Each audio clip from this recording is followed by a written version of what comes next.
బొబ్బరికాయలు కాసే. మళ్ళీ ఈరోజు అలా తోటలోకి వెళ్ళాను పాలు తీయడానికి మా ఆయన మా బాబుతో సహా. మొన్న చూపించాను కదా బొబ్బరికాయను, ఇప్పుడు బొబ్బరికాయలు వచ్చాయి చూడండి.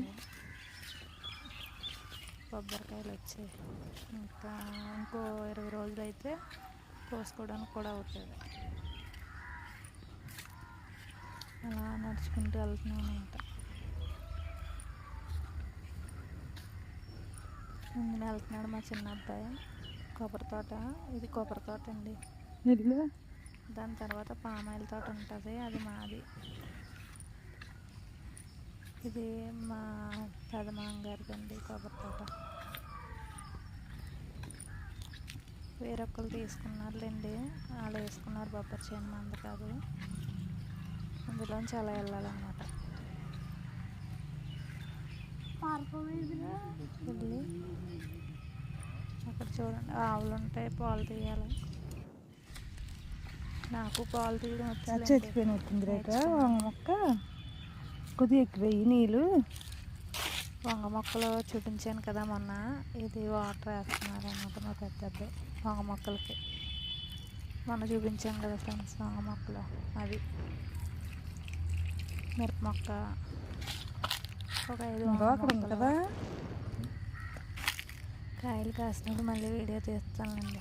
ఒక టమాటా మొక్క,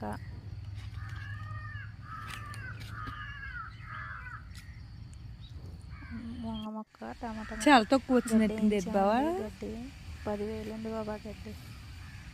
మా 2 ఆవులకి గడ్డి వేయించాం. మాకు పాత పాడైపోయింది, పచ్చగడ్డి లేక ఎండిపోయింది పాపం, అందుకని ఒట్టిగడ్డ వేయించాం ఫ్రెండ్స్. ఎలా చూస్తుందో చూసారా. ఇంకొన్ని ఆయన కొత్త పాలు తీస్తున్నాడు. నాడింగా నిలబడదులేండి, ఆయన పాలు తీయడం తప్పదు కదా. చదువుకున్నాడండి, డిగ్రీ చదివాడు, పని అవ్వలేదు. పాలు తీయడం ఇంకా ఏకంగా పాలు తీసి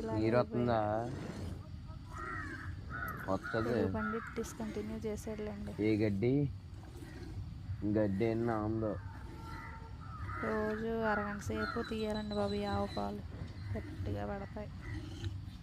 పెయ్యే పెట్టిందిలేండి, పెయ్యితోనే కొన్నాము.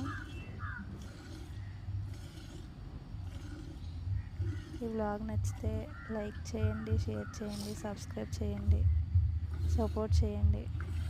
ఇలాంటి వీడియోలు కావాలంటే కామెంట్ చేయండి, ఇంకా చేస్తాం.